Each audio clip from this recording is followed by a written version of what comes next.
Hey everybody, it's Judy Klock here, your Stampin' Up! Independent Demonstrator in Middletown, Virginia. And I'm redoing my live demo that I tried to do last Thursday, but I had so many problems with the volume and my speaker cutting in and out that I decided to just go ahead and redo it. So last Tuesday, a week ago Tuesday, I went on my Facebook page and I did a little coloring tutorial. So I figured I would continue that with last week's live demo. And I was showing you how to color with both our Stampin' Blends markers. Let me move my camera. There we go.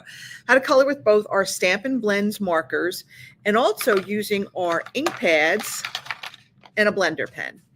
Okay, so let's go ahead and get started. Let me show you the two designs. So the first design is with the markers, the Stampin' Write markers.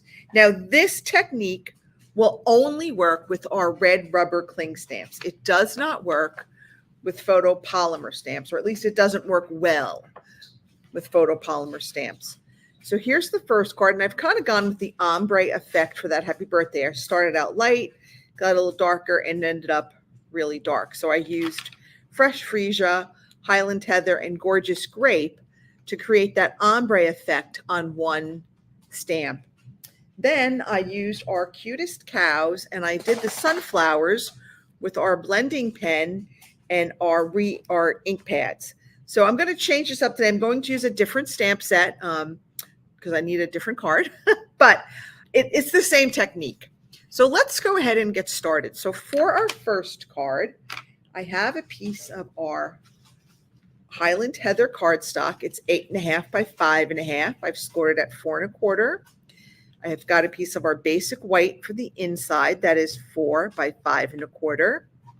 I have a piece of that beautiful perennial lavender designer series paper, 4 by 5 1/4. A piece of Gorgeous Grape that is 4 1/4 by 2 1/4, and a piece of basic white that is 2 by 4. So let's go ahead and get started. So I've taken a stamp. This is from our Go-To Greetings. If you don't have it, it's a great all-purpose set. It's got 13 different stamps in here with different fonts, right? And they're pretty much all the same. Happy birthday, thinking of you, just a note, and thank you. And for this little as the smallest font, they've added just the word hello. So you've got some really great sentiments that are good for versatile for a number of different occasions, and also different fonts and different sizes. So I went with the largest happy birthday, and I'm going to take the brush end of my markers and I'm going to color, right? I'm just going to color this like the first, like the HAP and maybe a little bit of the second P. I'm going to color that in Fresh Freesia. Okay. Then I'm going to come in here with our Highland Heather. Again, I'm using the brush tip. I'm going to finish coloring that second P, making sure I get color on there. And I'm going to go to the B, right? Make the I, B-I-R, a little bit of the T. Okay. And we've got that all done. And then I'm going to come finish it up with our Gorgeous Grape using that brush tip. Once again, I'm going to come in and get the rest of that stamp. Now it's been sitting for a bit, right? So I want to go ahead and I'm going to huff on it. I'm just going to blow on it. Let me see if I can change this around for a minute so you can see. You're just going to take it and you're just going to go, I'm trying to get this in the camera. Here we go. You just want to kind of breathe on it and get that ink sort of wet again.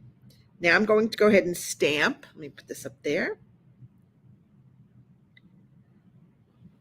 And you can see we've got that lovely ombre effect going. We started light and we're going to dark. So that's a great way to use your Stampin' Write markers on your red rubber cling stamps to add different coloring effects. Imagine if you had a set of floral ones where you could color all of the flowers different colors and do the stems and leaves in green all at once without having to color each one individually. Think of the time you'll save. So it's a great technique. It's an old technique. It's been around forever. It's not anything new. But I think sometimes as we get all of these new wonderful tools in, that we sometimes forget older techniques. And this one's actually a pretty simple technique for getting color on your cards by just coloring on your red rubber stamps. Okay, I'm going to go ahead and I'm going to just finish up my card. I'm going to add this beautiful perennial lavender. We're using this designer series paper and this the go-to greeting stamp set for our bingo class on February 3rd. It is, registration is closed, but we're going to have so much fun. We always have a fun time with our bingo. You can still register for my February workshop featuring the Enduring Beauty stamp set and masks. We're going to use that. We're going to use a mask, and we're going to have some fun with that. And that's more coloring techniques. We're going to be working on a couple of different coloring techniques, one of which we're going to be showing you today in just a little bit. All right, I'm going to go ahead and I'm going to put that on with some dimensionals. And I'm going to use my end pieces because I am just about out of dimensionals. But don't forget to use those end pieces. They work just as well as the nicely die cut pieces. I guess what are they? Pentagon, octagon? I think they're six-sided, hexagon shaped dimensionals. All right, we're going to put that on here. Let's go ahead and add some of our purple gems. Now these are also in 3 colors. We're going light to dark. So I think I'm going to use the lighter and the middle color for my card today. Maybe we'll put on 2 of these little ones. Can you tell that I dropped this thing like 5 times? My gems are kind of like all over the place.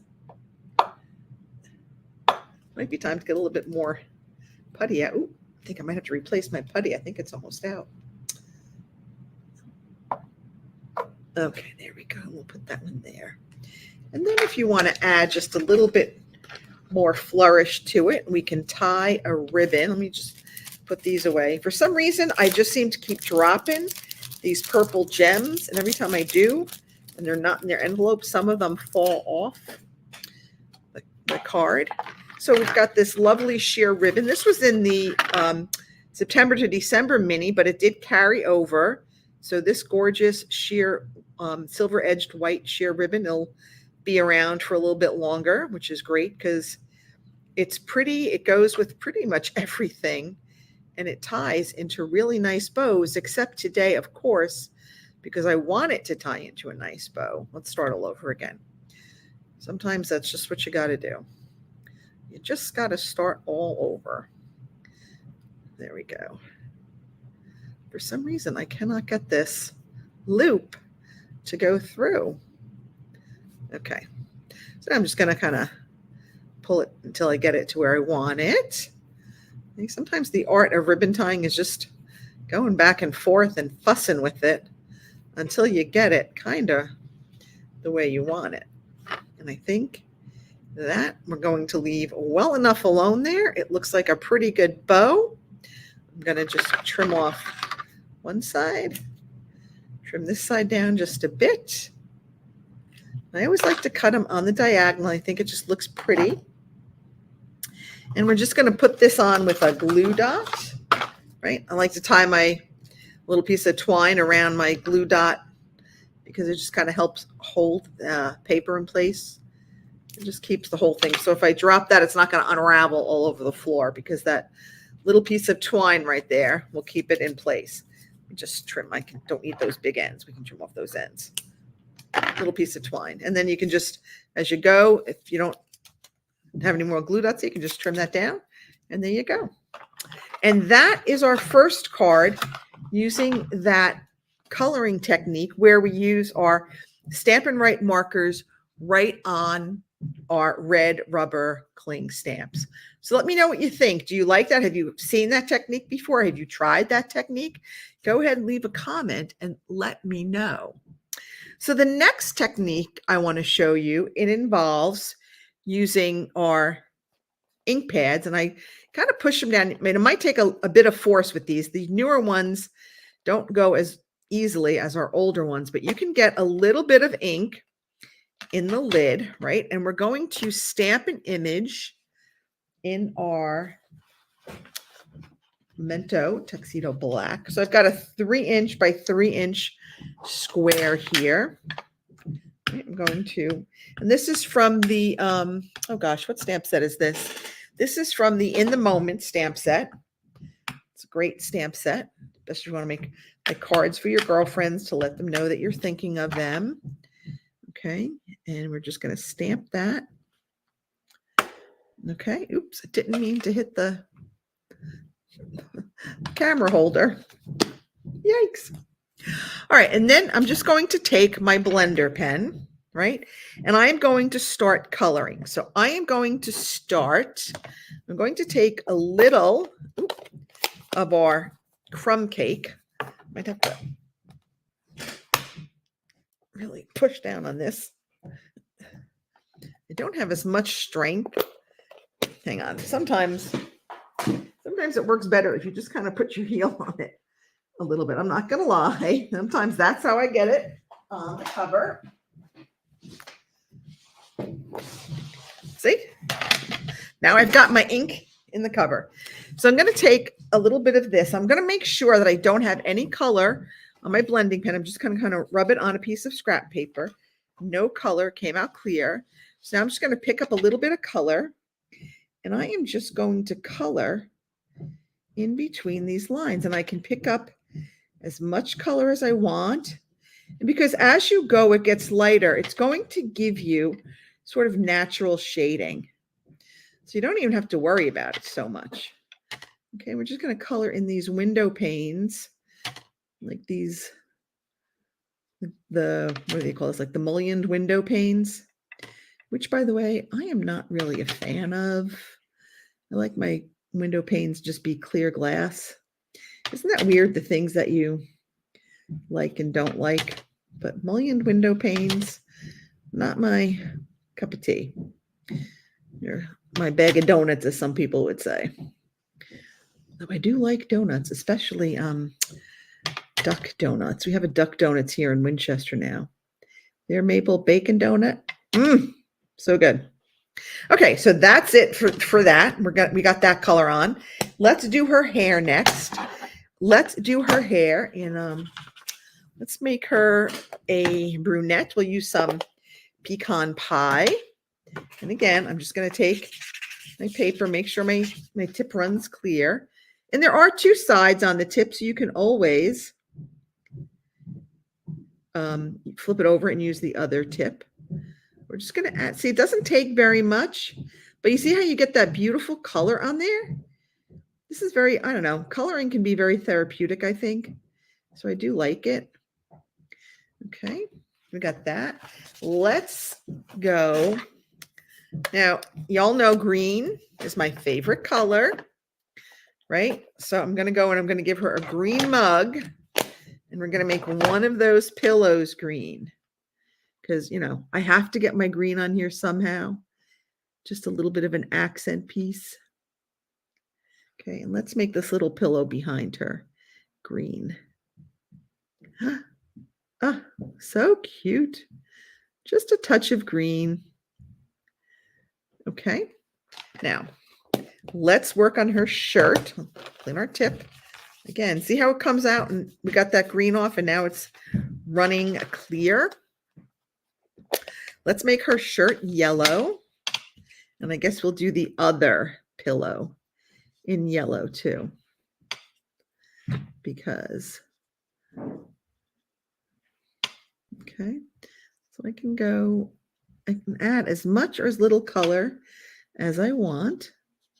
Like I said, it naturally gets lighter as you go along. So as I add more color and color. So you see how we're getting some just shading just by picking up that color. And let's color that other pillow in yellow. Okay. And if I had thought about it, I could have gotten some flesh tones for her arms and legs, but we'll just leave those white for now because I don't really feel like running back over to my big workstation and pulling out a color. So we're just going to let that be white. I don't want to close that. I got my clean off my pen. You see she's got a little clip in her hair, so let's color that blue. Okay, and then we're going to color her pants in blue. Okay, and then we are going to call this done. Okay, but how fun is that? Just another way to color. Now you can also use our blender pens with our watercolor pencils. You can color this whole image in various watercolor pencils and then use the blender pen to smooth out the pencil lines. Okay, so sort of the same effect. Okay, just going over here. All right, that is our image. So we're going to just kind of make sure we got that cleaned up. Okay, so that is our image for that card. Let's go ahead and put our card together.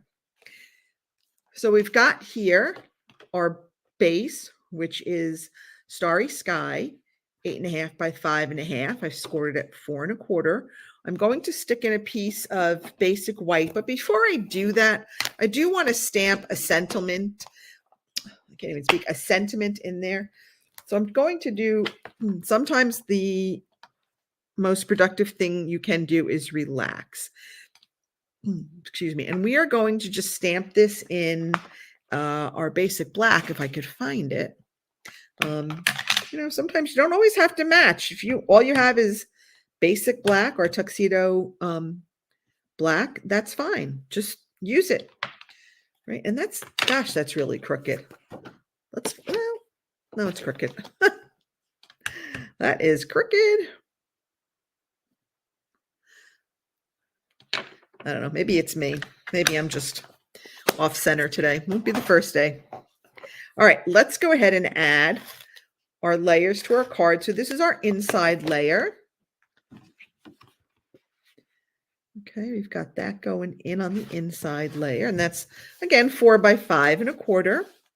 Now for the outside, I've cut a couple of pieces of our 2022-2024 in color designer series paper. And these papers will be retiring at the end of April, these colors. So if you like them, now is the time to get them. So this was 2 by 4 1/4. This was about 3.5 by 2. And this was about 3 1/4 by 1.5. And we're just going to kind of layer those up. And you can flag the ends if you have the retired banner punch. That will work. If not, if all you have is a scissor, what you do is, I'll show you in 1 second, I can get some sealant here, is take your scissor and you just cut a slit right up the middle and you go from the angles. And that's how you can create a banner cut freehand without having a punch. So we're just going to layer these on there. I thought I kind of did that, but maybe not. Let's just kind of go back over this. Okay. All right, let's finish up. We're just going to layer these banners on, and there's absolutely no rhyme or reason to how I am doing this. I'm seeing double for some reason today. I am just putting them on here, and I'm just going to kind of layer this one. And I did emboss this with the Basics 3D embossing folder with the flower design, the floral design. I just thought it needed, and usually when I do that, I use my liquid glue because for some reason the Stampin' Seal seems to rip the embossed cardstock, at least the Stampin' Seal Plus, which is my favorite. I'm not really a fan of the Stampin' Seal. It kind of reminds me of the old Fast Fuse, which I didn't like at all. All right, so now we've got that. We're just going to go ahead and add our image to this. I might trim this down a little bit because I want some of that banner to show. Let me just get my paper trimmer here. Let's move our card. And I'm going to trim this down to, let's see, 2 3/4 by 2 3/4. Okay. And that, then maybe we can take a little bit more off there. Let's go to 2.5. Yeah, that looks good. And I think that's it. So it's going to be 2.5 by 2 3/4. So not quite square, but I think that works. See, sometimes you go to put things on it and you're like, yeah, that's not going to work the way I have it. So you're just going to kind of regroup and rethink and decide, what am I doing? All right, more edge pieces because we are really running out of dimensionals. I have a new pack somewhere in my workspace. I'll have to go find it. But those are the two coloring techniques that I wanted to share with you today. One was coloring directly on our red rubber stamps using our Stampin' Blend, I'm sorry, not Stampin' Blends, our Stampin' Write markers, the non-alcohol markers on those red rubber stamps. All right, I'm just going to add that there. Now let's put it over here maybe. That's good. That's good. All right, so one was using our red rubber stamps and our Stampin' Write markers, not our Stampin' Blends, our Stampin' Write markers, our non-alcoholic markers. And the next was just using a blender pen and some ink from our ink pad. Now you could also put a drop of ink from a re-inker on a block. I think that would maybe be a little too much ink. I think you want a little, spread that out. So like, don't leave the dot on there as a blob, just kind of spread it out. But I want to add some embellishments to here. I don't know if I can find the ones I want. So let me use these. These are our new iridescent foil gems. These are in the January to April mini. Let's go ahead and add some gems there and make this card really kind of pop. Okay. All right. Okay, put one there. We'll put one. Woo! This doesn't want to get picked up. And then we'll put one maybe right down there. Okay. So again, this was using our blender pens and our ink pads. And we did this one using our Stampin' Write markers and our red rubber cling stamps. That's it for me. Thanks so much for hanging in there with me and for letting me redo this video. I don't know what happened to my sound last week, but it wasn't good, so I didn't want to leave that video up. I wanted to redo it so you had clear sound throughout. Thanks, everybody. That's it. Happy stamping. I'll be back this Thursday at 7:30 with another demo. Bye, everybody.